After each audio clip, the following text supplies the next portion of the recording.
오늘 아침에 우리가 함께 나눌 말씀은 갈라디아서 3장 22절부터 29절까지 말씀입니다. 그러나 성경은 모든 것이 죄 아래 갇혔다고 말합니다. 그것은 약속하신 것을 예수 그리스도를 믿는 믿음에 근거하여 믿는 사람들에게 주시려고 한 것입니다. 믿음이 오기 전에는 우리는 율법의 감시를 받으면서 장차 올 믿음이 나타날 때까지 갇혀 있었습니다. 그래서 율법은 그리스도께서 오실 때까지 우리에게 개인교사 역할을 하였습니다. 그것은 우리로 하여금 믿음으로 의롭다고 하심을 받게 하시려고 한 것입니다. 그런데 그 믿음이 이미 왔으므로 우리가 이제는 개인교사 아래 있지 않습니다. 여러분은 모두 그 믿음으로 말미암아 그리스도 예수 안에서 하나님의 자녀들입니다. 여러분은 모두 세례를 받아 그리스도와 하나가 되고 그리스도를 옷으로 입은 사람들이기 때문입니다. 유대 사람도 그리스 사람도 없으며 종도 자유인도 없으며 남자와 여자가 없습니다. 여러분 모두가 그리스도 예수 안에서 하나이기 때문입니다. 여러분이 그리스도께 속한 사람이면 여러분은 아브라함의 후손이요 약속을 따라 정해진 상속자들입니다. 아멘.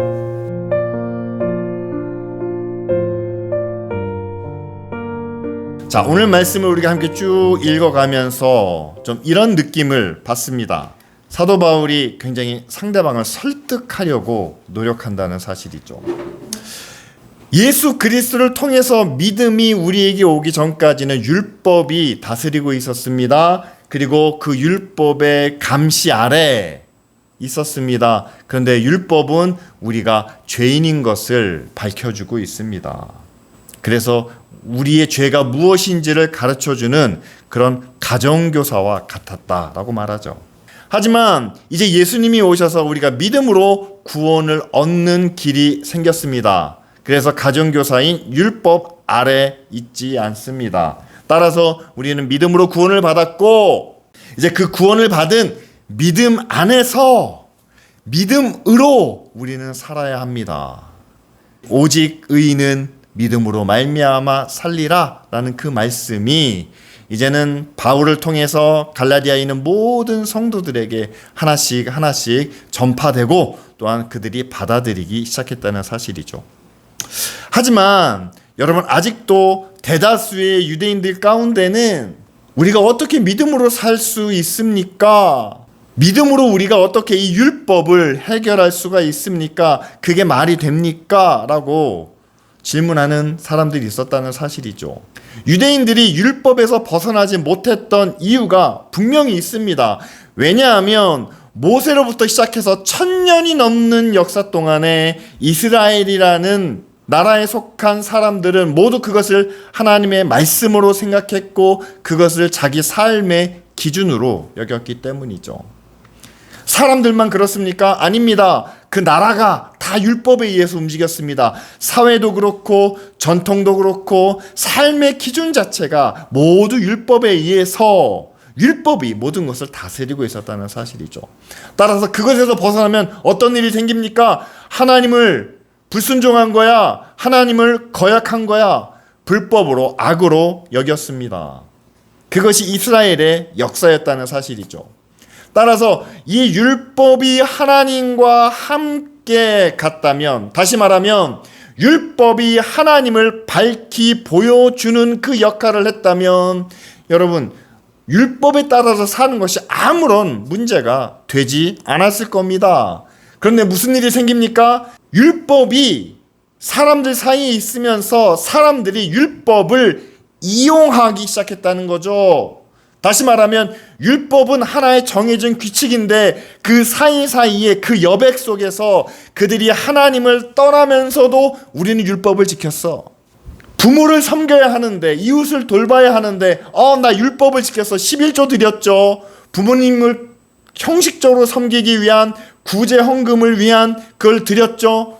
자, 그렇게 율법을 지키면서도 정작 하나님의 뜻을, 하나님의 의를 구하기보다는 그것을 통해서 자기 이익을, 자기 욕망을 채우려는 그런 일이 벌어지니까 하나님께서 뭐라고 말씀하십니까? 너희들이 아무리 율법을 지키고 제사를 드려도 하나님께서 그것을 받지 않으시겠다라고 말씀하시는 거죠.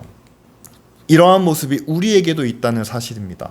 세상에서 우리가 벗어나지 못하는 게 있어요. 어떤 사람은 자기 욕심에서 벗어나지 못합니다. 권력에서 벗어나지 못합니다. 어떤 사람은 성공의 욕망에서 벗어나지 못합니다. 물질의 욕심에서 벗어나지 못합니다. 벗어나지 못하는 이유가 어디에 있습니까? 율법과 똑같아요. 오랫동안 익숙해진 그런 세상의 기준이었기 때문에. 그리고 나만 그렇게 삽니까? 아니요. 저들도 그렇게 삽니다. 다른 교회 교인들을 보니까, 다른 교회 목사님들 보니까 이 사회가, 세상의 모든 사람들이 돈과 권력에 따라서 그들이 지금까지 지켜온 그런 전통에 따라서 그것이 온 세상을, 모든 기업을, 모든 사람들을 장악하고 있기 때문에, 다스리고 있기 때문에 만약에 거기서 조금이라도 벗어난다면 어떻게 됩니까? 여러분, 학생들이 학교에서 왕따를 당한다고 그러잖아요. 직장에서도 왕따가 있습니다. 심지어는 교회에서도 왕따가 있어요. 정해진 것에서 벗어나는 것을 용납하지 않습니다. 그러니까 이렇게 사는 것이 맞나 보다. 오랫동안 익숙해진 지금 이 사회가 돌아가는, 그리고 다른 사람들이 전혀 용납하지 않는 그런 것들을 만약에 하나님이 인정해 주신다면, 이 자리에 하나님이 함께 하신다면 우리가 거기서 굳이 벗어날 이유는 없는 게 아닌가 하는 그런 막연한 생각들을 한다는 사실이죠. 그런 생각이 시작되면서부터 여러분, 우리가 분명히 성경을 통해서 하나님이 원하시는 게 뭔지 알고 있습니다. 하나님은 절대 불공평한 사회를 원하시지 않습니다. 하나님은 절대 강한 자가 모든 것을 다 차지하고 약한 자는 모든 것을 다 빼앗기는 그런 나라를 원하시지 않습니다. 하나님은 절대 교회가 돈과 권력과 성공을 위해서 점점 더 높은 자리로 올라가는 그런 모습은 절대 원하시지 않습니다. 그런데 우리는 그렇게 생각하는 거예요. 그래도 여기에 하나님이 함께 하시면, 하나님이 원하시는 것이 아닌 적절히 섞어서 자기가 원하는 것을, 자기가 바라는 것을 하나님의 이름으로 찾고 구하고 있는데 우리는 거기서 전혀 벗어나지 못하고 있다는 사실이죠.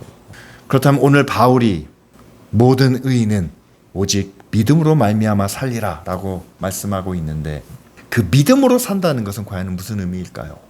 유대인들이 율법에서 벗어나야만 하는 것처럼 우리도 지금까지 살아왔던 익숙한 삶의 기준을 벗어버려야 되는 것처럼 여러분, 하나님 없는 익숙함에서 벗어나시기를 바랍니다. 예배가 만약 익숙하세요?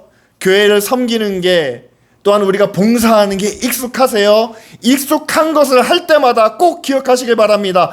정말 여기에 하나님이 함께 하시는지, 우리가 하나님이 원하시는 예배를 드리고 있는지, 하나님이 말씀하신 대로 우리가 의와 거룩과 선함과 사랑을 그 익숙한 모습 속에서 우리가 찾고, 우리가 경험하고, 우리가 발견하고 있는지. 여러분, 익숙하다면 그것을 우리가 다시 한번 돌아볼 필요가 있습니다. 두 번째는요, 하나님이 모든 것의 주인이심을 우리는 인정해야만 합니다. 교회의 주인이신 것을 여러분 인정하시죠? 가정의 주인인 것도 인정하십니까? 예, 가정까지는 인정할 수 있습니다. 여러분들이 다니는 회사도, 여러분들이 하고 있는 사업도, 여러분들이 속해 있는 사회도 하나님이 주인이신 것을 인정하십니까? 그리고 우리가 살고 있는 이 나라와 세상도 하나님이 주인이신 것을 인정하십니까? 그렇다면은요, 우리는 그 사회 안에서, 그 회사 안에서, 그 공동체 안에서 하나님의 뜻이 무엇인지를 우리는 감추고 숨기는 것이 아니라 그것을 드러내고 함께 공유할 수 있어야 한다는 사실이죠. 말로 그 사람들을 설득시키지 못한다면 우리의 작은 행동으로, 우리의 실천으로 하나님이 이 회사의 주인이십니다, 하나님이 이 사회의 주인이십니다 라는 것을 우리는 표현할 수 있어야 되고, 그것을 나타낼 수 있어야 한다는 사실이죠. 그리고 마지막으로 믿음으로 우리가 얻는 것은 보이는 것보다는 보이지 않는 것이 더 많습니다. 구원은 보이지 않습니다. 천국도 보이지 않습니다. 영생도 이 땅에서 우리가 경험할 수 있는 것이 아닙니다. 사랑도, 선함도, 거룩도, 심지어는 우리의 믿음도 사실 보이지 않는 부분이 더 많죠. 그런데 우리는 자꾸만 믿음으로 뭘 구하고 싶습니까? 보이는 것을 구하고 싶습니다. 성공을 원하고 잘 되는 것을 원하고 결과를 원하고 이 땅에서 우리가 눈으로 볼 수 있는 그런 열매를 원합니다. 하지만 세상은 우리에게 말하고 있습니다. 하나님 없이도 성공할 수 있고 하나님 없이도 잘 될 수 있고 하나님 없이도 좋은 사람 만나서 결혼할 수 있고 하나님 없이도 오래 살 수 있다라고 얘기합니다. 어떤 길로 가면요, 세상이 가는 그 길로 우리도 함께 걸어가면. 그러나 성경은 말합니다.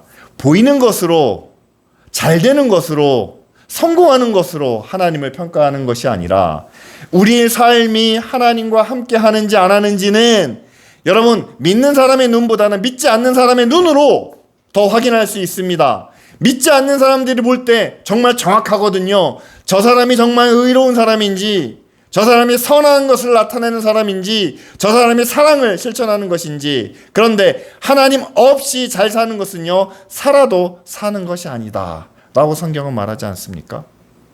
포도나무와 가지가 있는데 가지가 포도나무에서 벗어났습니다. 잠깐 동안은 살아있는 것처럼 보일 수 있겠죠.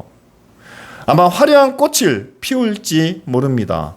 그러나 시간이 지납니다. 점점 말라갑니다. 결국에는 땅에 떨어져 사람들의 발에 밟힐 수밖에 없겠죠.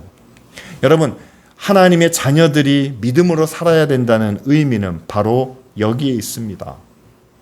익숙한 것에서 벗어나는, 하나님이 주인인 것을 인정하는, 그리고 보이지 않는 것을 먼저 구하는, 이렇게 믿음으로 살려고 한다고 했을 때 여러분, 정말 하나님이 우리의 주인이시라면, 그리고 하나님의 약속은 변함이 없다면 여러분, 세상을 바라보면서 어떤 마음을 갖겠습니까?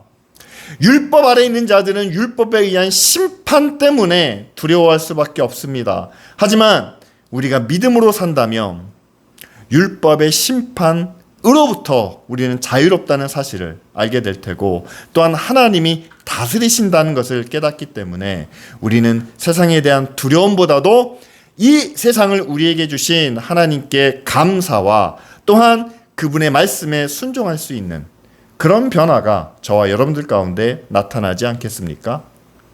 두 번째로, 하나님의 자녀가 나타낼 수 있는 결과는, 열매는 말과 행동으로 나타나는 표현보다 그 이전에 우리의 마음과 우리의 생각을 하나님께서 변화시켜 주신다라는 사실이죠.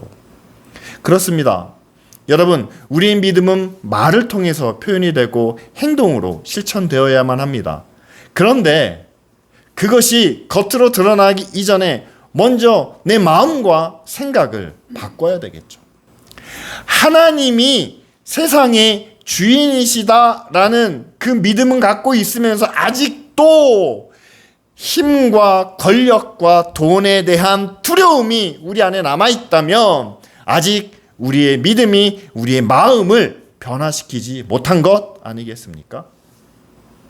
우리는 천국을 향하여 걸어갑니다. 하나님 나라를 우리는 찾고 구하며 살아갑니다 라고 말로는 고백을 하지만 여전히 세상에서 성공도 해야 되고 돈도 많이 벌어야 되고 남부럽지 않게 살아야만 한다라는 그런 의지가, 그런 생각이 내 안에 가득 차 있다면 여러분, 아직 우리의 믿음이 우리의 생각을 변화시키지 못한 것 아니겠습니까? 사람들이 말과 행동은 조심스럽게 할 때가 많습니다. 특별히 목사가 그래요. 제가 성도들 앞에서, 여러분들 앞에서 얼마나 말을 조심하는지 아십니까? 얼마나 행동을 조심해서 하는지 아십니까? 그런데 인간은 연약하기 때문에 말에 실수가 있고 행동에 실수가 있습니다. 그런데 여러분, 말과 행동보다 더 무한하게, 더 끝없이 우리가 범죄하고 불순종하는 게 뭔지 아십니까? 우리의 마음과 우리의 생각이라는 사실이에요. 아직도 믿음의 마음을 품지 못하는 사람들이 많습니다.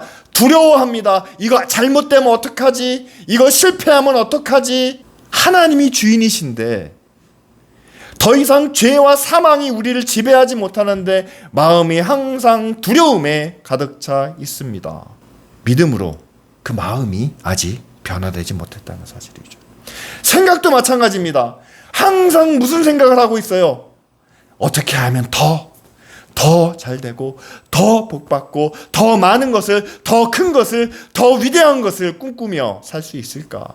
백날 아무리 우리는 이 땅에서 사는 삶은 나그네 삶이고 순례자고 천국을 향해서 저와 여러분들이 함께 나아가야 됩니다. 천국을 위해서 우리 함께 살아갑시다 라고 아멘 아멘 외쳐도 여러분 일상생활에서 우리가 삶에 우리의 많은 생각이 어디에 속해 있습니까? 하나님 나라를 우리가 어떻게 준비해야 되는지, 천국에서 하나님의 영광을, 하나님의 은혜를 누리기 위해서 우리가 어떻게 우리가 여기서 가진 것을, 받은 은혜를 어떻게 사용하고 어떻게 나누고 어떻게 써야 할지, 그것보다는 어디다 둬야 이자가 좋고 어디에 투자해야 더 많은 돈을 벌고 그래 더 큰 아파트를, 더 좋은 장소를, 더 좋은 환경 속에서 살아갈까라는 생각이 우리의 모든 삶을 지배하고 있지 않습니까? 하나님의 자녀가 이 땅에서 사는 데 있어서 우리는 믿음을 나타내야 됩니다. 말과 행동을 통해서 우리 믿음이 표현됩니다. 그런데 그 말이 나오기 전에, 그 행동이 실천되기 전에 먼저 우리의 마음과 생각을 하나님께서 지키시도록, 하나님께서 붙드시도록 우리는 믿음의 삶을 살아야 한다는 사실이죠. 그래서 오늘 바울이 27절 말씀에 이렇게 말합니다. 하나님의 자녀들은, 믿음으로 구원받은 사람들은 어떤 사람들인가? 첫째로는요, 우리가 세례를 받음으로 예수 그리스도와 하나가 되었다라고 말합니다. 뿐만 아니라 이제는 우리는 그리스도를 옷으로 입게 된다라고 표현합니다. 믿음을 고백한 후에 우리가 세례를 받습니다. 세례는 예수님의 세례처럼 성령이 임하는 거죠. 예수님은 비둘기처럼 성령이 임했다고 말씀하시는데 우리는 세례라는 믿음의 고백을 통해서 성령이 우리 안에 오시는 그런 성령의 임재를 경험하게 됩니다.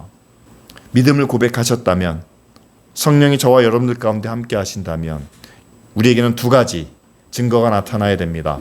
예수 그리스도가 우리가 하나가 되어야 한다는 사실이죠.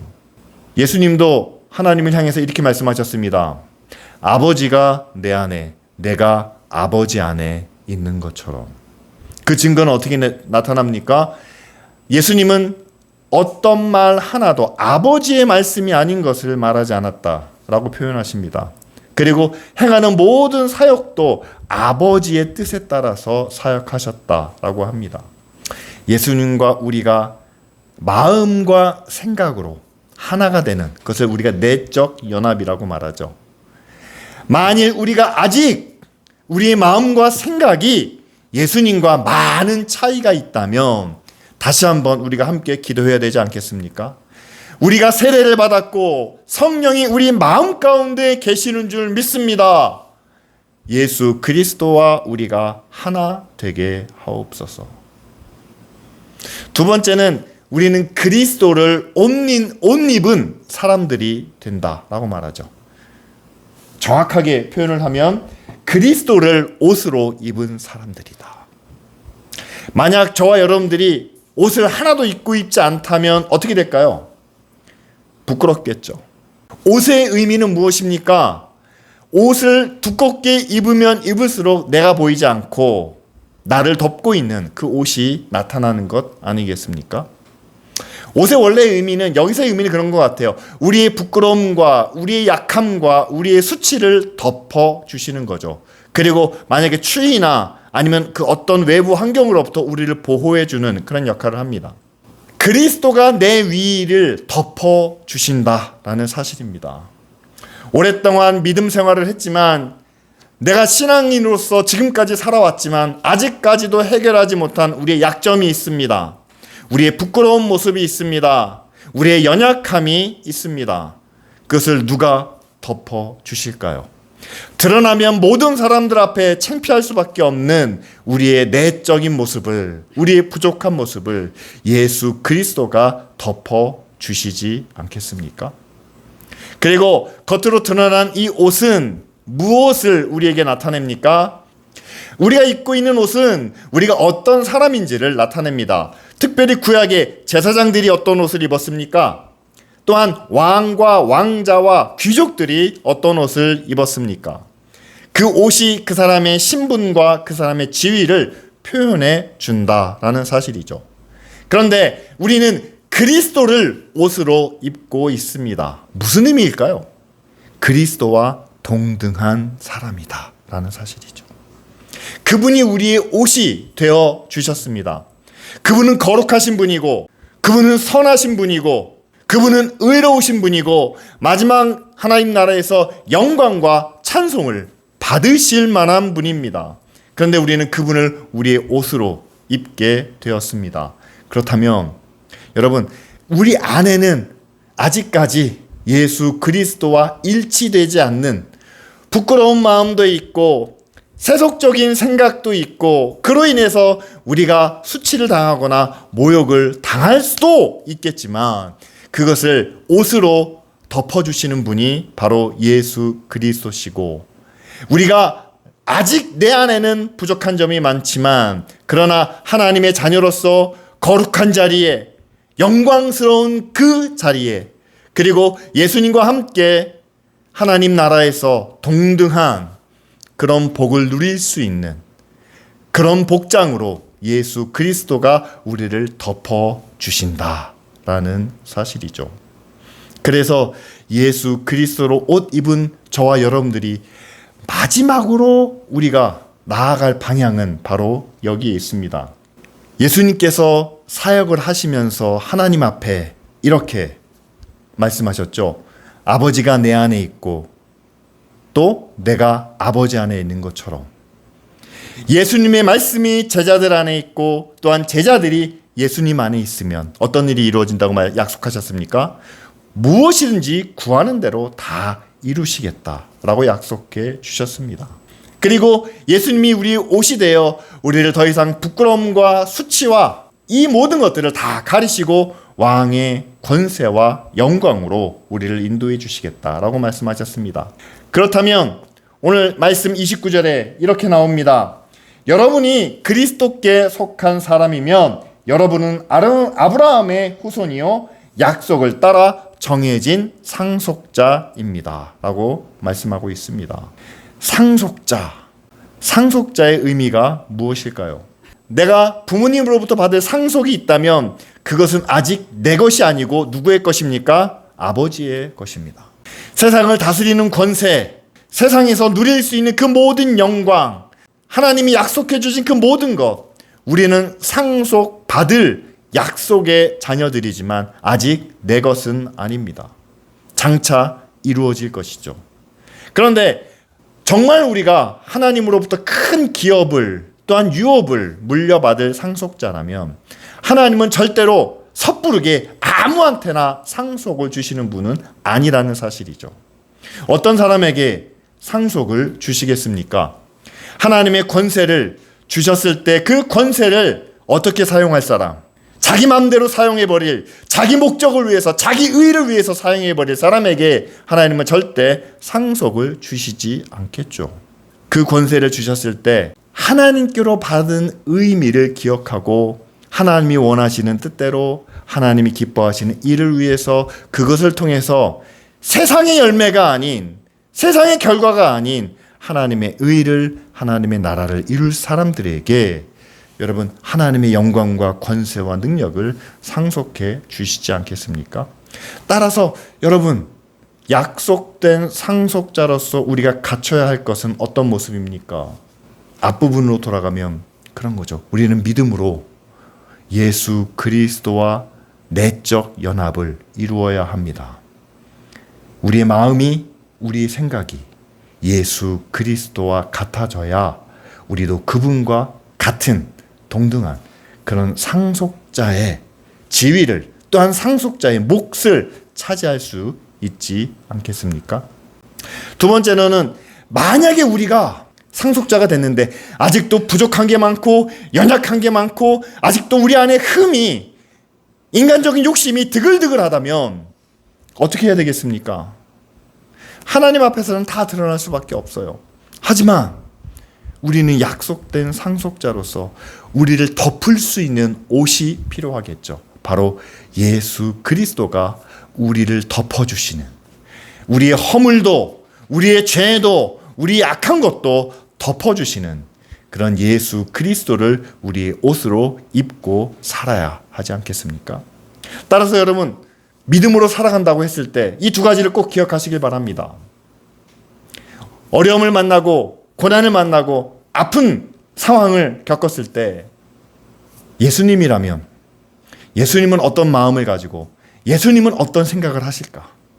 여러분, 그 마음과 생각으로 말하고 실천하는 저와 여러분들이 되기를 원합니다. 그런데 그 상황에서 절대 나는 예수님처럼 못해요. 나는 할 수가 없어요. 나는 인간인데, 나는 욕심이 있는데, 나는 부족한데 어떻게 그렇게 하라고 하십니까? 라고 생각이 될 때는 예수 그리스도의 옷을 입으시기 바랍니다. 내 안에는 그런 마음이 있지만 그러나 예수 그리스도가 우리를 덮어주실 줄 믿고 나아가시기를 바랍니다. 성령께서 여러분들의 마음과 생각을 지켜주시기를 구하시기 바랍니다. 예수 그리스도의 옷으로 우리가 입어야 한다는 사실이죠. 목사가 완전하겠어요? 목사가 거룩하겠어요? 목사가 뭐 대단하겠습니까? 하지만 항상 기도하고 있습니다. 주님의 마음과 주님의 생각을 우리가 함께 가질 수 있도록. 그럼에도 불구하고 해결하지 못하는 우리 가운데 문제가 있다면 하나님께서 예수 그리스도의 옷으로 우리를 덮어주셔서 우리의 부끄러운 것을, 우리의 부족한 것을 하나님께서 치유해 주시도록 덮어주시기를, 그래야지만 우리가 하나님 나라에서 온전한 상속자로 여김을 받지 않겠습니까? 이 시간 우리가 함께 기도하기를 바랍니다. 우리는 상속자입니다. 아직 다 받지는 못했습니다. 이 땅에서 다 누리지는 못할 겁니다. 그러나 분명한 하나님의 약속이 있습니다. 그러면 그 나라에서 영원한 상속자로 영광과 권세와 능력을 얻기 위하여 우리의 마음과 우리의 생각이 예수 그리스도와 같아질 수 있도록, 그럼에도 아직 변하지 못하고 있는 부분들이 있다면 정말 우리의 모든 삶을 통해서 그리스도의 옷이 우리를 덮어주심으로 우리의 부끄러움이, 우리의 수치가 예수 그리스도의 이름으로 덮어지는, 그 우리의 허물이 사함을 받는 그런 귀한 역사가 기쁜 우리 교회와 이 교회에 속한 모든 성도들 가운데 임할 수 있도록 우리 이 시간 다 같이 함께 기도드리겠습니다.